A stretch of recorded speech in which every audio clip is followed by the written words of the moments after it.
Oke, di sini kita akan mulai bahas mengenai sifat koligatif larutan ya. Karena kita tadi udah belajar, udah mereview kembali mengenai materi konsentrasi larutan, kita bisa langsung ke materi inti ya. Jadi sifat koligatif larutan itu apa sih? Jadi sifat koligatif larutan itu adalah sifat larutan yang hanya dipengaruhi oleh jumlah partikel zat terlarut di dalam larutan ya. Dan dia itu tidak dipengaruhi oleh sifat dari zat terlarut. Jadi sifat koligatif larutan ini adalah sifat larutan yang hanya dipengaruhi jumlah partikel zat terlarut dan tidak dipengaruhi oleh sifat dari zat terlarut gitu. Nah, di sini yang akan kita bahas tuh terdapat 4 sifat koligatif larutan, yaitu penurunan tekanan uap, kenaikan titik didih, penurunan titik beku, dan tekanan osmosis. Nah, ini pasti masih asing ya di telinga. Kira-kira apa aja sih 4 sifat koligatif larutan ini? Yuk kita check it out. Oke, di sini kita akan coba membahas mengenai penurunan tekanan uap. Nah, sebelumnya apa sih itu tekanan uap? Tekanan uap adalah kecenderungan suatu cairan untuk menguap. Jadi, kalau misalkan tekanan uapnya tinggi, maka dia akan mudah menguap. Sedangkan kalau tekanan uapnya rendah, maka dia akan sulit menguap atau sukar menguap. Nah, konsep ini tuh bisa dijelaskan juga oleh ilustrasi yang sudah aku cantumkan di sini. Jadi, mana yang lebih mudah menguap antara pelarut atau larutan? Kenapa tekanan uap tuh ada yang mudah menguap dan ada yang sulit menguap? Nah, kalau misalnya kita bandingkan antara pelarut dan larutan, maka yang lebih mudah menguap adalah pelarut. Kenapa nih? Oke, kita coba kasih contoh yang ada di kehidupan sehari-hari deh. Misalkan pelarut itu adalah air yang direbus dan larutan itu adalah larutan garam gitu ya. Nah, kalau kita bandingkan antara air atau larutan garam, maka yang lebih mudah menguap adalah air. Karena kalau misalkan pada larutan garam itu dia akan lebih sulit menguap gitu, karena dia terhalang oleh partikel-partikel atau zatnya gitu, sehingga dia akan lebih sulit menguap dibandingkan dengan air yang dia nggak ada halangan gitu ya. Ketika dia menguap, ya udah dia menguap aja gitu, dia nggak terhalang sama partikel-partikel zat yang ada di dalam larutan seperti larutan garam gitu. Oke, di sini ada juga konsep penurunan tekanan uap atau yang disimbolkan dengan delta P. Kita akan banyak ketemu tentang penurunan tekanan uap khususnya pada materi tekanan uap di SKL ya. Nah, jadi penurunan tekanan uap itu apa? Penurunan tekanan uap adalah berkurangnya tekanan uap suatu larutan relatif terhadap tekanan uap pelarut murni. Maksudnya apa nih? Maksudnya penurunan tekanan uap itu dipengaruhi oleh beberapa faktor gitu ya. Contohnya adalah tekanan uap suatu larutan relatif terhadap tekanan uap pelarut murni gitu. Jadi penurunan tekanan uap tuh adalah perbandingan atau berkurangnya tekanan uap suatu larutan relatif gitu. Jadi tekanan uap yang relatif terhadap tekanan uap pelarut murni itu diselisihkan gitulah. Nah, nanti ini akan lebih jelas dilanjutkan pada pembahasan mengenai rumus-rumusnya ya. Jadi kita bakal lihat kira-kira rumus dari si delta P itu gimana. Nah, itu akan menjelaskan lebih jelas lagi mengenai penurunan tekanan uap. Di sini kita akan membahas mengenai hukum Raoult. Jadi Raoult itu berkesimpulan bahwa besarnya tekanan uap larutan sebanding dengan fraksi mol pelarut dan tekanan uap dari pelarut murninya. Ya. Nah, jadi hukum Raoult itu tentang hubungan antara si besar tekanan uap larutan dengan fraksi mol dan tekanan uap larut murninya gitu. Nah, jadi kesimpulan ini tuh kemudian dikenal sebagai hukum Raoult yang dapat dirumuskan sebagai berikut. Oke, jadi kesimpulan dari Raoult ini kita bisa rumuskan sebagai P sama dengan P ini tuh adalah P tekanan uap pelarut murni dikali dengan fraksi mol pelarut. Oke. Nah, jadi ini tuh adalah tekanan uap pelarutan. Tekanan uap pelarutan. Terus di sini adalah tekanan uap pelarut ya. Pelarut murni dan X pelarut. X pelarut itu berarti fraksi mol pelarut. Nah, jadi berarti ini sebanding ya tadi dengan kesimpulan dari Rold. Oke. Nah, untuk penurunan tekanan uap itu apa? Tadi kan sudah sempat dibahas ya kalau penurunan tekanan uap larutan tuh dia ada hubungannya dengan tekanan uap larut murni dan relatifnya. Nah, jadi hubungannya adalah si delta P ini adalah selisih antara tekanan uap larut murni dengan tekanan uap larutan gitu. Jadi hubungan tersebut dapat dinyatakan sebagai formula berikut. Oke, kita lihat aja rumusnya biar lebih gampang dipahami. Oke. Nah, jadi di sini ada delta P sama dengan ini tekanan uap larut murni dikurang dengan tekanan uap larutan. Nah, ini adalah hubungannya ya antara tadi si delta P tekanan uap larutan dan pelarut murni. Oke. Berarti ini adalah yang pelarut murninya ya. Pelarut murninya tekanan uap larut murni dikurangkan dengan tekanan uap dari larutan ya. Nah, ini. Oke. Terus di sini ada rumus ini juga yang delta P. Nah, si delta P ini juga bisa dicari dengan mencari ya tekanan uap pelarut murni dan fraksi mol dari zat terlarut ya. Nah, jadi delta P ini adalah bisa juga dikalikan tekanan uap larut murni dan fraksi mol terlarut. Bedanya tadi kalau yang P biasa itu kan dia pakai pelarut ya, kalau ini pakai yang terlarut gitu. Nah, kemudian yang terakhir ini rumusnya ada delta P sama dengan ini ya. Nah, ini delta P sama dengan tekanan uap larut murni ya. Ini ada pelarut murni lagi, tekanan uap pelarut murni. Terus sama ini sama dengan ya delta P sama dengan tekanan uap larut murni dikali dengan mol ya. Wah, ini fraksi mol ya. Ini kayak fraksi mol gitu. Jadi XT ini rumus si XT. Jadi kalau rumus XT itu berarti kan NT per NT plus NP ya. Berarti ini tuh molnya, oke? Mol dari si zat itu gitu. Mol dari si zat itu. Nah, gitu ya. Oke, semoga sampai sini masih bisa dipahami mengenai penurunan tekanan uap ya. Jadi pokoknya ada beberapa rumus yang perlu kita hafalkan ya. Yang pertama ada ini rumus tekanan uap larutan, lalu si delta P ini ya yang sering banget ditanyakan. Makanya tadi kita harus belajar dulu mengenai fraksi mol karena kita bakal pakai juga gitu ya di sifat koligatif larutan.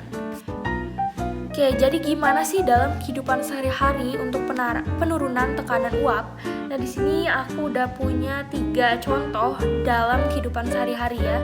Yang pertama itu adalah fenomena laut mati. Pernah nggak sih kalian dengar nih tentang fenomena laut mati? Jadi orang tuh bisa ngambang gitu ya di si lautan itu. Kok bisa gitu ya? Nah, jadi pada fenomena laut mati ini kadar garam yang sangat tinggi. Jadi ada kadar garam yang sangat tinggi pada laut mati. Jadi si kadar garamnya itu sampai 33,7% yang menyebabkan molekul air sulit menguap sehingga tekanan uap air menurun drastis. Nah, hal itu tuh terjadi karena ya ini kadar garamnya tuh tinggi banget ya.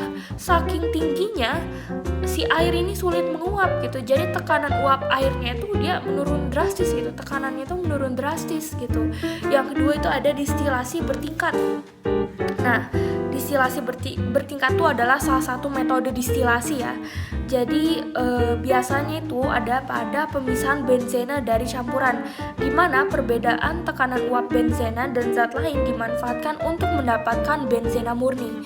Kayak yang terakhir itu adalah pembuatan kolam renang apung. Nah, ini konsepnya mirip dengan fenomena laut mati ya, di mana dia akan menambahkan garam dalam jumlah sangat banyak, membuat air lebih sulit menguap dan lebih padat gitu. Jadi ya apa ya? Kenapa dia bisa apung ya, bisa mengapung ya? Karena dia akan membuat air lebih sulit menguap gitu. Sama halnya dengan yang tadi fenomena laut mati, dia akan menjadi lebih padat gitu ya. Jadi ya seperti namanya ya, bisa mengapung gitu.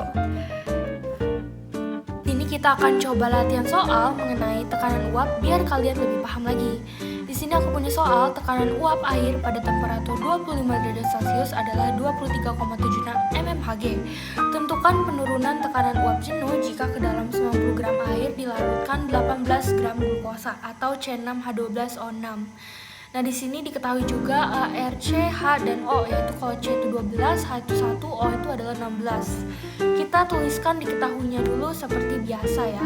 Di sini aku udah nulis ya, diketahuinya adalah tekanan pelarut murni ya. Berarti kalau tekanan pelarut murni itu tekanan uap air. Nah, di sini tekanan pelarut murninya adalah 23,76 mHg. Kita tuliskan juga massa dari pelarut ya. Berarti dia massa si airnya yaitu 90 gram. Lalu untuk massa zat terlarut ya itu adalah 18 gram. Massa zat terlarutnya itu adalah glukosa ya, atau C6H12O6. Di sini ditanyakan adalah delta P atau penurunan tekanan uap jenuh. Maka untuk menjawabnya kita perlu ingat-ingat lagi mengenai rumus dari si delta P ini. Nah, delta P ini kan punya beberapa rumus, tapi yang paling relevan adalah rumus yang ini ya, Px, lalu kita pakai Pxt ya, atau terlarut. Nah, kalau misalkan disubstitusi ya, dia bakal jadi kayak gini kan.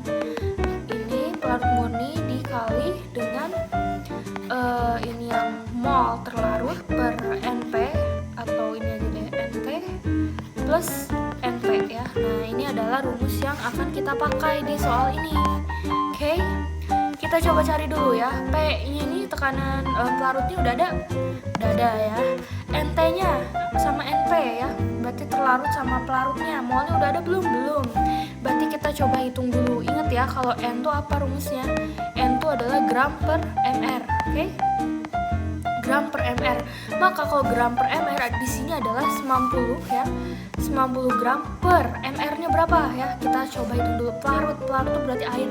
Air itu H2O. Berarti 1 kali 2 tambah oksigen 16 berarti 18 ya. Oke, 90 bagi 18 berapa? 5 mol. Oke, semoga di sini bisa paham.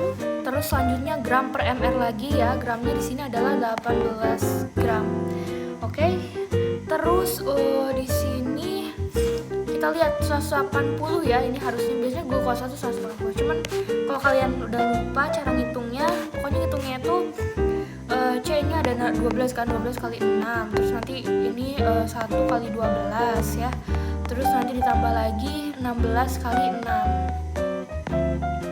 Hasilnya adalah 180 ya. Nah, di sini kita tinggal masukkan aja ya 180. Berarti dia jadi 0,1 mol. Oke? Nah, sampai sini kalau kita udah tahu ya nilai dari si NP, baik NP maupun NT, maka kita bisa langsung substitusi ke dalam rumus. Oke?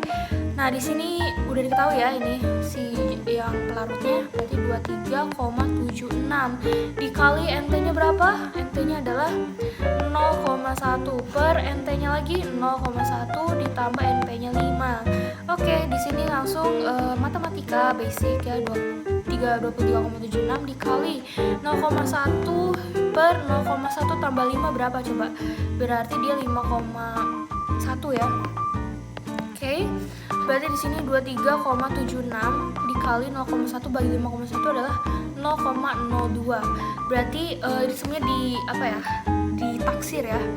Ditaksir. Nah, jadi ini kira-kira adalah 0,47 mmHg ya untuk hasilnya. Jadi alur pengerjaan soal ini tuh seperti itu. Semoga bisa dipahami. Di sini kita akan mengerjakan latihan soal yang kedua mengenai tekanan uap pada larutan ya. Di sini ada soal sebanyak 9 gram glukosa dilarutkan dalam 180 ml air. Jika diketahui tekanan uap jenuh air pada suhu 20 derajat Celcius adalah 17,5 mmHg, hitung tekanan uap larutan pada suhu tersebut. Oke. Seperti biasa kita tuliskan dulu diketahuinya. Diketahuinya di sini adalah massa terlarut yaitu 9 gram dan volume pelarutnya adalah 180 ml. Sedangkan tekanan uap dari si pelarutnya atau si airnya adalah 17,5 mmHg. Nah, kalian bisa amati ya pada soal yang di sini. Oke. Kalau kita udah dapat diketahuinya, maka kita coba ya lihat apa yang ditanyakan. Yang ditanyakan adalah di sini tekanan uap larutan ya. Tekanan uap larutan tuh simbolnya adalah P ya. berarti yang ditanya adalah P. Untuk menjawab ini, maka kita perlu ingat-ingat lagi tadi rumusnya, yaitu ini ya, rumus dari si P ini, yaitu tekanan uap pelarut dikali X pelarut atau XP. Dari sini kita bisa langsung jabarin aja ya. Ini dikali dengan X pelarut. Ingat rumusnya apa? Fraksi mol ya, NT, NP, NT plus NP. Oke, ini rumusnya guys ya. Jadi ingat-ingat. Kita langsung aja substitusi. Ini 17,5 dikali NP-nya. NP-nya udah diketahui belum? Berarti kita hitung dulu NP dan NT-nya. Di sini NT-nya ya, gram per mr. Ingat gram per mr. Berarti kalau misalkan gram per mr itu adalah gram. 9 per mr-nya berapa? Mr dari C6H12O6 adalah, kita kaliin aja semuanya ya. Jadi kan C6H12O6 itu adalah glukosa. Maka 6 dikali dengan karbonnya ya. Jadi kan ini tuh 6 kali gini nih. 12 kali 6 tambah 12 kali 1 tambah 16 kali 6 ya. Nah, hasilnya itu adalah 180. Oke, jadi di sini 100. Oh ya, ini volume pelarut tuh ini kan masih dalam bentuk mili kan. Nah, sebenarnya kalau untuk mencari massa tuh kan kita perlu kalikan ya volume dengan massa jenis. Nah, tapi massa jenis dari air itu adalah 1 gram ya per ini gitu. Nah, kayak gini. Nah, oleh karena itu kita sebenarnya sama aja gitu ya. 180 ml itu sama dengan 180 gram kalau pada air. Kalau pada zat lain mungkin kita harus coba hitung lagi. Nah, itu ya secara singkat tadi lupa jelasin mengenai massa dari si volume pelarut. Kita lanjut lagi ke sini, berarti NT ini sama dengan 9 per 180. Berapa hasilnya? Yaitu 0,05 mol ya. Oke, kita lanjut ke NP. NP-nya berapa? NP-nya adalah sama ya, gramnya berapa tadi? 180 per mr-nya, berarti H2O itu adalah 2 kali 2 tambah 16 yaitu 18, berarti ini 10 mol. Oke. Nah, ini udah kita ketahui, berarti kita tinggal masukin aja ke rumusnya, yaitu di sini ada 10 per 0,05 ditambah 10 ya. Di sini langsung aja 17,5 dikali 0 sini ya. Berarti ini kan 10 per 0,05 tuh berarti 10,05 kan. Berarti kalau dibagi itu dia akan dapat hasil 0,995.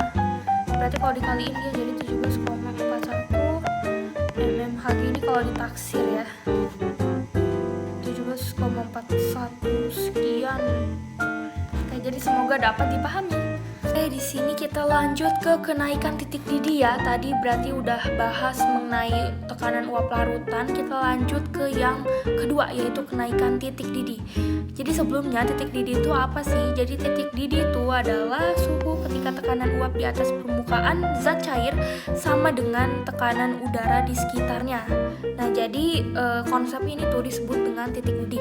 Pasti kalian pernah dengar kan kayak titik didih misalkan Celsius gitu ya, titik didih Kelvin, titik didih Fahrenheit. Nah, jadi titik didih itu ya suhu ketika tekanan uap di atas permukaan zat cair sama dengan tekanan udara. Nah, jadi titik didih itu si larutannya mulai mendidih lah pokoknya. Jadi untuk dapat mendidih ya atau mencapai tekanan 1 atmosfer sama dengan tekanan udara sekitar, maka dibutuhkan suhu yang lebih tinggi, yang berarti air akan mendidih pada suhu yang lebih tinggi daripada 100 derajat Celcius ya. Nah, ini misalkan titik didih Celcius itu 100 derajat gitu, maka suhunya itu harus lebih tinggi ya, yang berarti air akan mendidih pada suhu yang lebih tinggi daripada 100 derajat Celcius. Nah, gitu. Jadi itu ada hubungan juga ya tadi dengan yang merebus air. Memang ada banyak banget contoh di kehidupan sehari-hari ya mengenai sifat koligatif larutan ini gitu. Jadi ini ya konsepnya untuk kenaikan titik didih. Jadi kenaikan suhu itulah yang disebut dengan kenaikan titik didih atau delta TB. Nah, kita bakal belajar tentang ini ya. Lanjut. Nah, kita akan melansir juga ya hukum Raoult. yaitu mengenai besarnya kenaikan titik didih sebanding dengan hasil kali dari molalitas larutan atau M kecil dan tetapan kenaikan titik didih molal atau KB.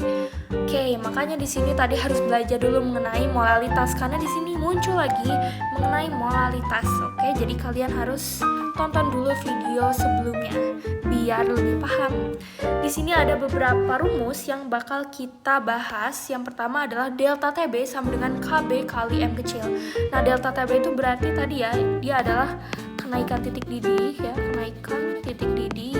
Lalu KB-nya tadi adalah apa? Tetapan itu ya, tetapan dari kenaikan titik didih molal ya. Jadi KB itu biasanya berupa tetapan.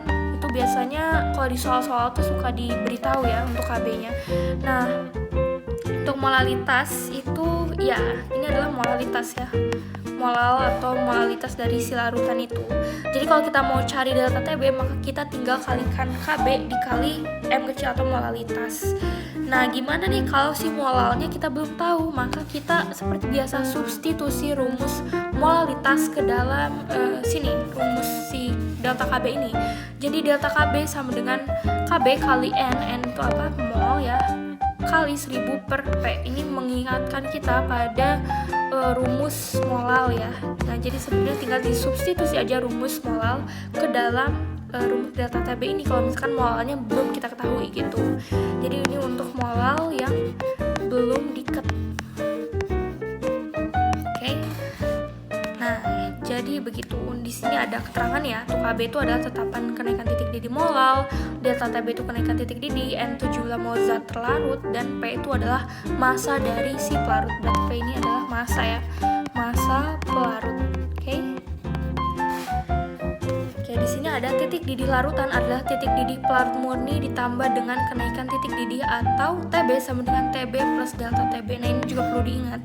Jadi kalau misalkan ada soal yang nanyain tentang titik didih larutan ya, itu beda ya dengan delta TB gitu. Jadi kalau TB itu kita cari dengan TB plus delta TB. Begitupun dengan delta TB gitu. Jadi kalau misalkan kita udah ketemu TB-nya, ya itu bukan nilai delta TB, kita harus hitung lagi gitu. Tapi kalau misalkan kita mau cari TB, maka ya gini, ditambahkan ya antara si TB atau si titik didih pelarut murni sama kenaikan titik didihnya. Oke, jadi harus diingat juga. Oke, next adalah kita lihat diagram sifat koligatif ya. Nah, ini juga akan biasanya suka ada muncul di soal-soal gitu mengenai diagram ini. Jadi kita harus mengenal juga mengenai diagram. Oke, jadi diagram PT itu PT sifat koligatif itu adalah diagram yang menggambarkan perubahan tekanan dan pertambahan suhu ya. Pertambahan suhu serta wujud fasa zat sebagai berikut. Nah, jadi diagram ini tuh akan menggambarkan perubahan tekanan dan pertambahan suhu serta wujud fasa dari sebuah zat gitu. Nah, di sini ada keterangannya ya. Untuk garis CD ya, mana coba garis CD ini ya. Ini garis CD, ini garis C, ini D ya, ini sini. Nah, itu adalah garis yang mewakili perubahan fasa cair menjadi gas atau menguap. Sedangkan pada larutan itu ada garis BG. Mana coba BG? BG ya. Nah, ini nih.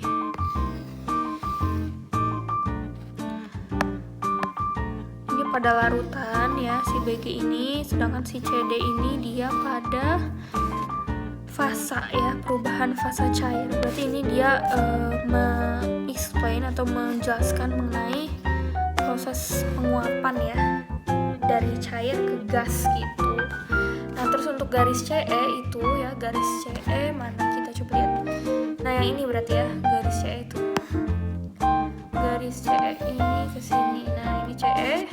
CE itu apa? CE itu adalah perubahan fasa cair menjadi padat atau membeku pada larutan. Oke, pada larutan itu garis BF ya. Berarti garis CE itu dia proses membeku dari cair jadi padat ya. Nah, di sini kan memang dia ini padat kan, ini cair.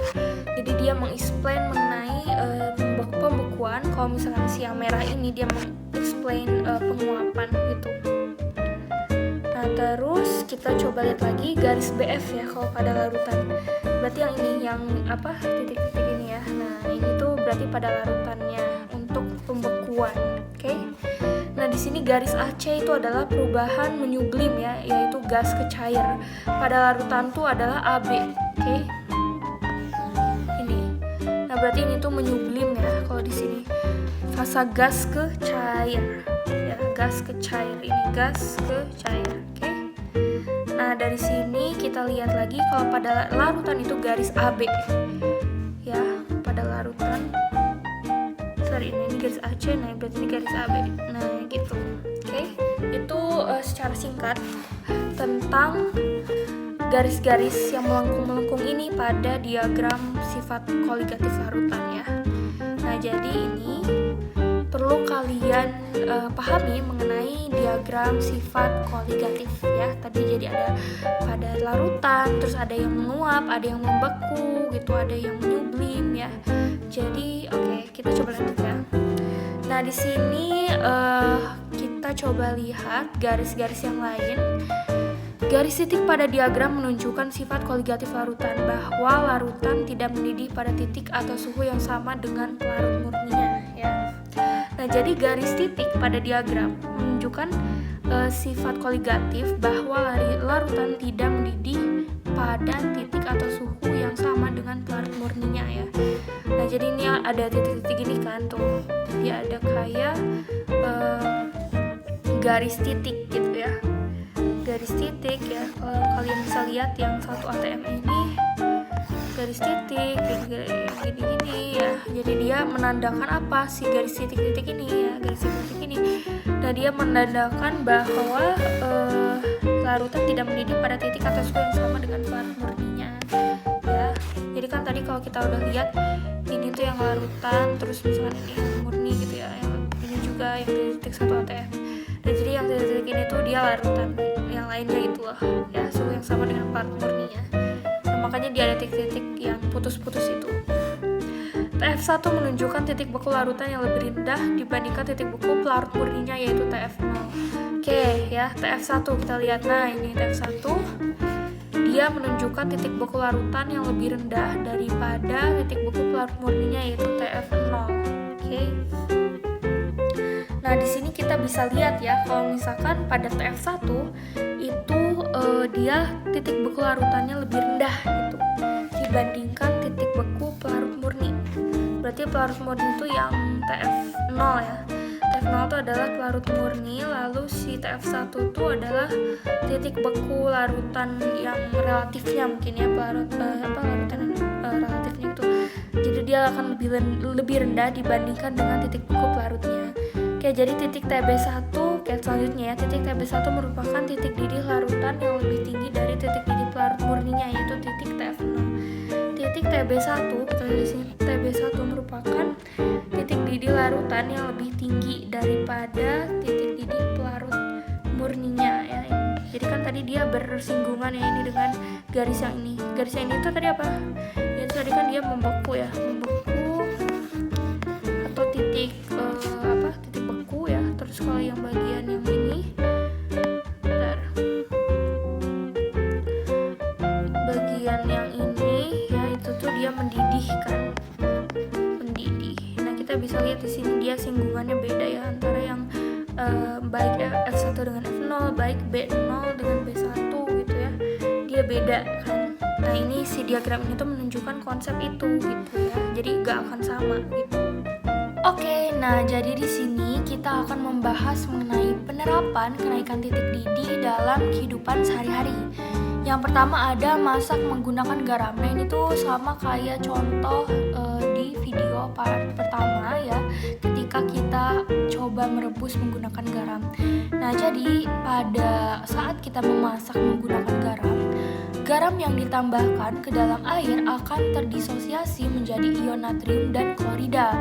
Maka semakin banyak garam yang ditambahkan, maka dia juga akan semakin tinggi kenaikan titik didih airnya.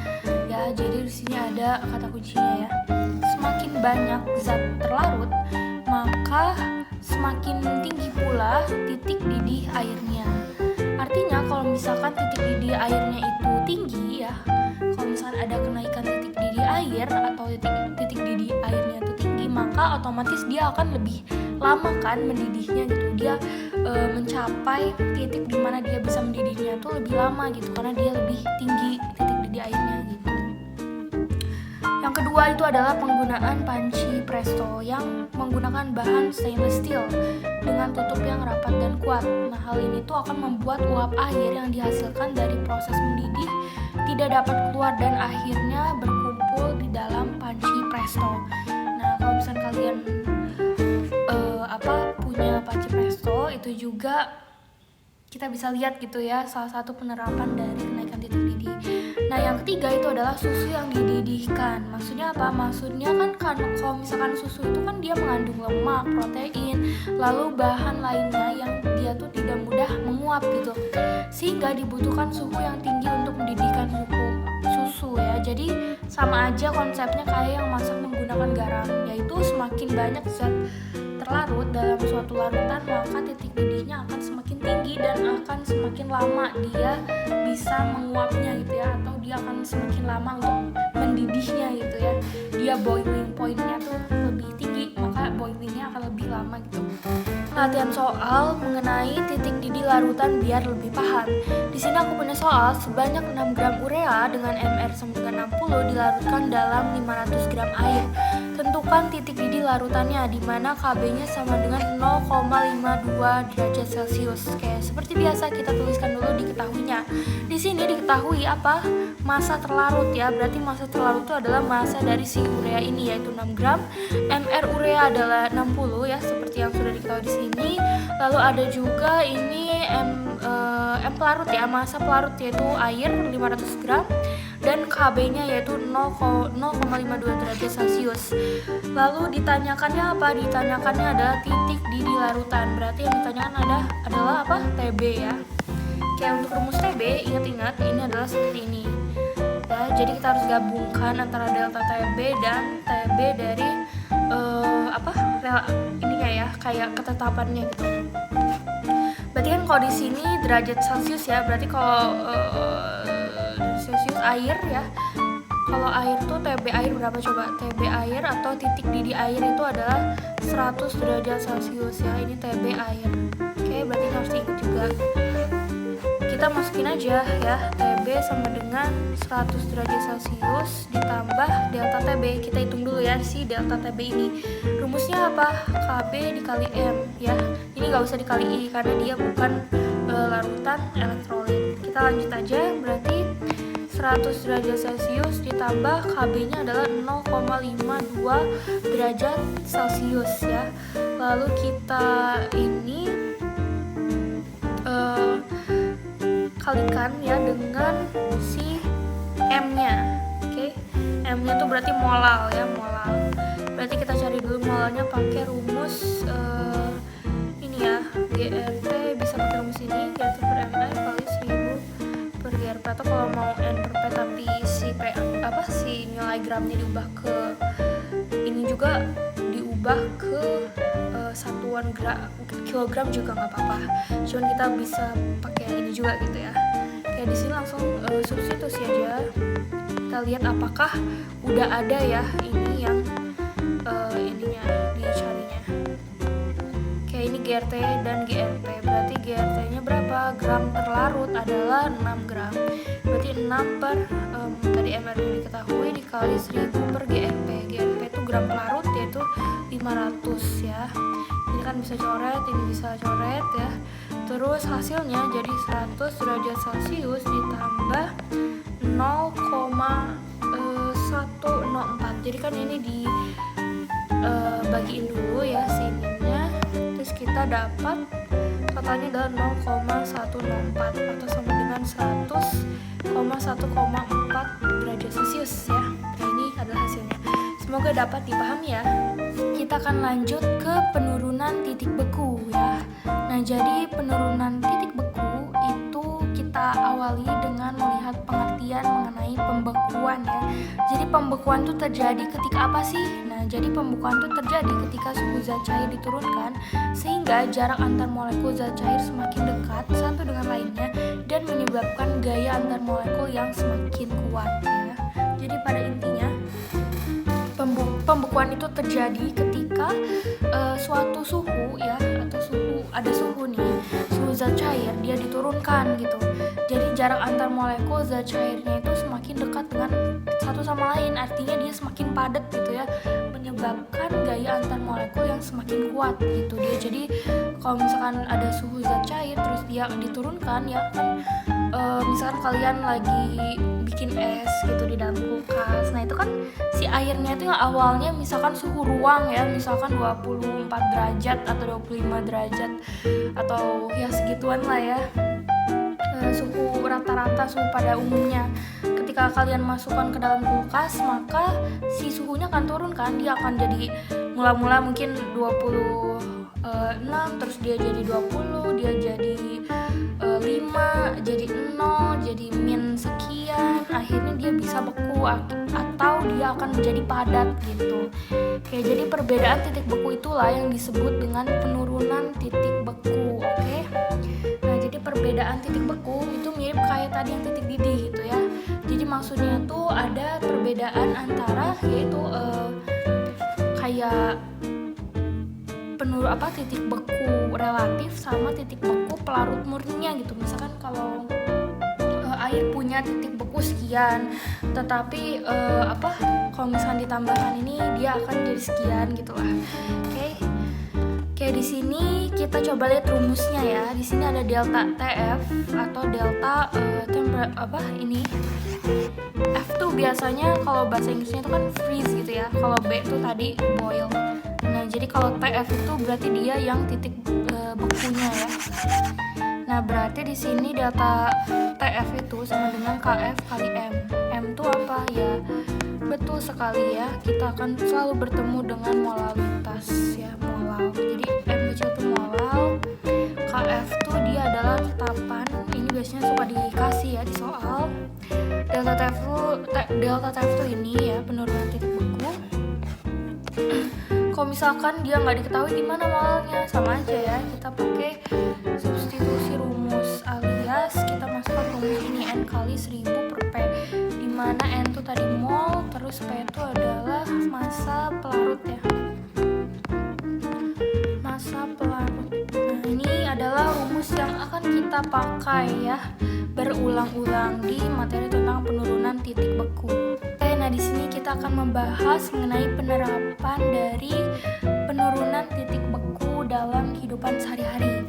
Contoh pertama, kita punya pembuatan es krim ya. Jadi pada pembuatan es krim itu suhu diturunkan di bawah titik beku air dengan cara menambahkan garam pada es, lalu ditambahkan pengemulsi es krim, maka akan menghasilkan es krim yang lembut. Maksudnya apa? Kenapa ketika garam ditambahkan gitu ya, titik suhu diturunkan, maka dia akan menurunkan suhu gitu. Nah, jadi maksudnya itu cara kerjanya itu kan nanti si garam dapurnya itu akan ditaburkan kan ya di sekitar wadah es batu yang mengelilingi si adonan es krimnya. Nah, garam ketika dia mencampur dengan es batu ya, menciptakan larutan air garam yang titik bekunya tuh turun drastis gitu loh. Jadi kalau misalkan garam dia bercampur dengan es batu, dia menciptakan larutan air garam kan ya. Nah, si titik bekunya tuh akan turun gitu. Misalkan jadi negatif 20 derajat. Jadi dia akan menyerap panas dari adonan es krim lebih efektif, dan dia juga akan mempercepat proses pembekuan. Jadi itu tujuannya ya. Kalau yang kedua itu adalah mencairkan salju di jalanan. Nah, air biasanya akan membeku pada suhu 0 derajat Celcius, tetapi ketika ditambahkan garam, suhunya akan turun. Semakin tinggi konsentrasi garam, maka akan semakin rendah pula titik beku airnya gitu ya. Nah, jadi ini mirip ya cara kerjanya sama yang pembuatan es krim, dia sama-sama ditambahkan garam. Nah, cara kerjanya kalau misalkan mencairkan salju di jalan tuh, si garam dapurnya itu akan ditaburkan di atas salju gitu ya, atau ya garam gitu lah ya. Nah, si garamnya tuh kan akan larut ya dalam air gitu, dari kayak salju-salju yang dia tuh emang udah cair gitu lah dikit. Nah, dia tuh akan membentuk larutan garam yang titik bekunya juga jauh di bawah 0 derajat gitu.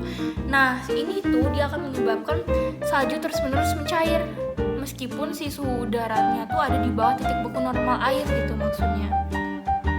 Jadi dia sama-sama mengandalkan prinsip penurunan titik beku, tapi kalau misalkan penerapan itu emang agak berlawanan gitu ya. Kalau satu si es krim ini dia untuk mempercepat pembekuan, kalau yang satunya lagi dia untuk mempercepat pencairan gitu. Tapi memang pada dasarnya sama untuk cara kerjanya.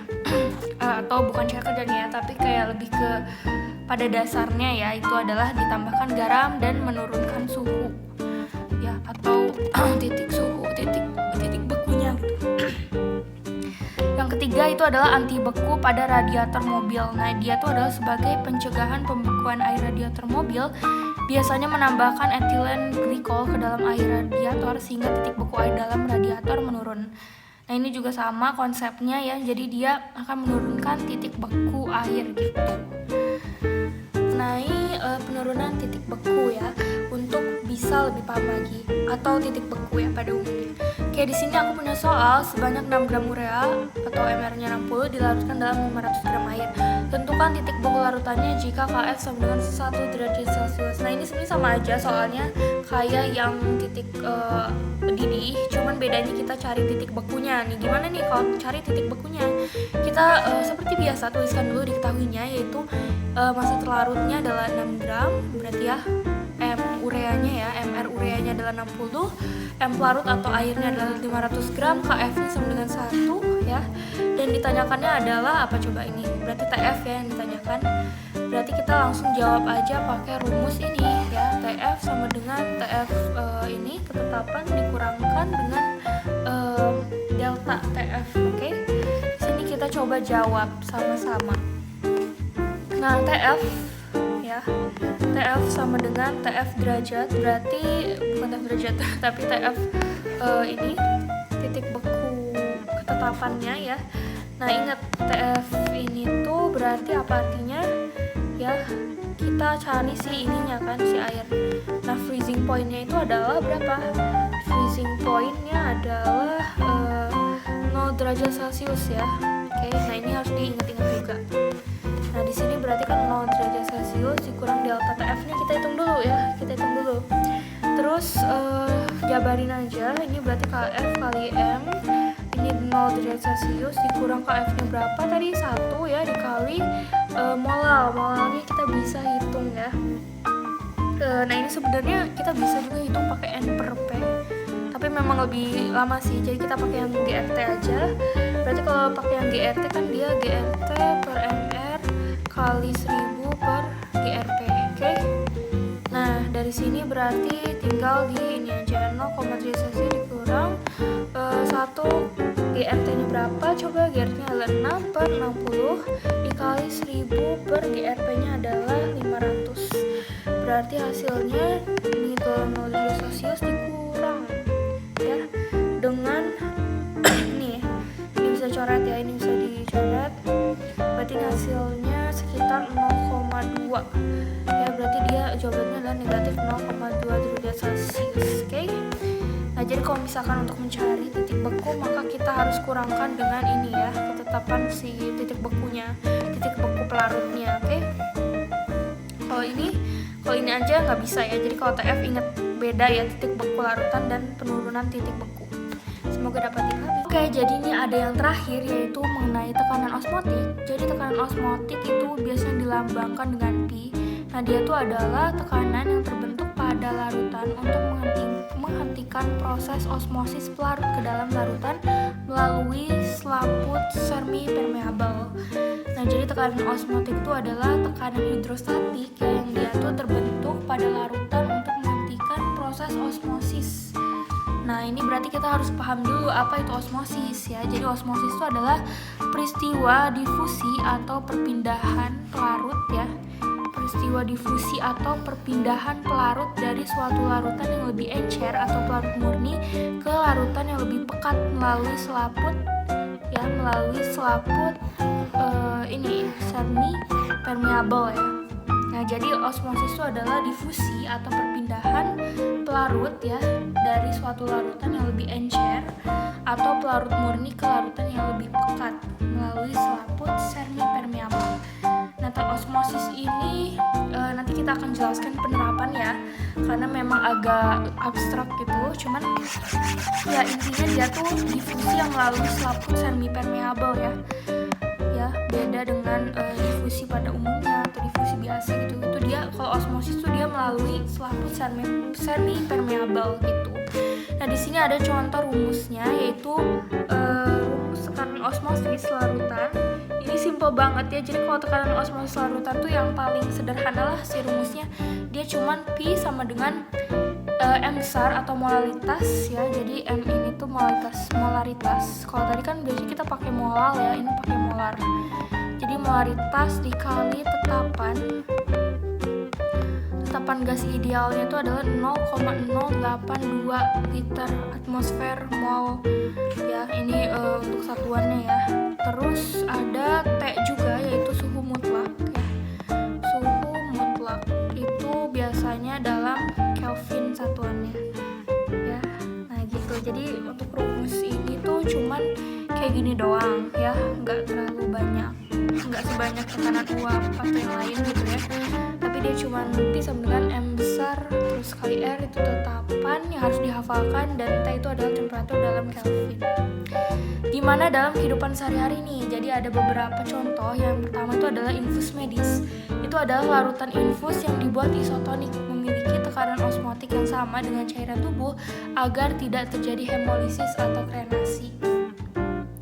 Jadi kalau pada infus medis itu, larutan infus itu kan dia dibuat isotonik. Jadi isotonik itu artinya dia sama lah si konsentrasinya ya.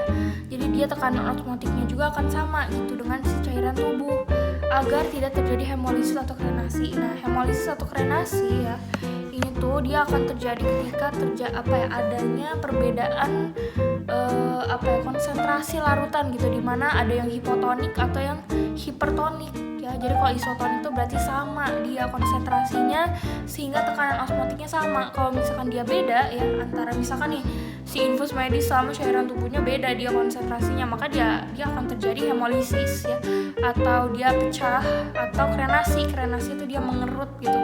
Jadi hemolisis atau krenasi gitu ya. Yang kedua adalah desalinasi air laut. Nah, desalinasi air laut ini adalah proses membalikkan osmosis alami. Air laut dipaksa melewati membran semi-permeable dengan tekanan yang lebih besar dari tekanan osmotik alami, sehingga air tawar terpisah dari garam menghasilkan air bersih. Nah, berarti ini proses menciptakan, atau bukan menciptakan ya, tapi mengubah ya dari air garam jadi air bersih gitu. Nah, itu dia pakai teknik tadi desalinasi air laut, dimana dia membalikkan osmosis alami dan dia melewati membran semi-permeable gitu ya. Jadi dibuat beda gitu tekanannya. Terus yang terakhir ada penyerapan air oleh tekanan tanaman, dimana akar tanaman menyerap air dari tanah karena konsentrasi cairan di dalam sel akan lebih pekat daripada air di tanah. Oke. Jadi pokoknya intinya tekanan osmotik itu tentang perbedaan konsentrasi antara dia pekat atau dia enggak, dan dia akan melewati membran semi permeable gitu ya. Bedanya sama proses difusi yang lain gitu. Oke, yang terakhir ada mengenai sifat koligatif larutan elektrolit. Kayak ini sebenarnya bukan tambahan dari kayak yang kelima gitu ya, abis osmosis itu ada sifat larutan elektrolit, bukan, tapi ini tuh lebih ke gimana nih kalau misalkan larutannya tuh jenisnya elektrolit. Kalau non elektrolit itu kan kayak gula gitu ya kan, itu ya udah gitu, maksudnya langsung masukin rumus yang tadi. Tapi kalau dia larutannya jenis elektrolit, maka dia akan beda caranya. Jadi kalau misalkan dalam konsentrasi yang sama, larutan elektrolit itu memiliki jumlah zat larut yang lebih besar daripada larutan non elektrolit, karena zat larut pada larutan elektrolit mengalami ionisasi. Oke? Nah, jadi kita harus menggunakan faktor Van Hoff ya kalau mau mencari sifat koligatif larutan dari larutan elektrolit.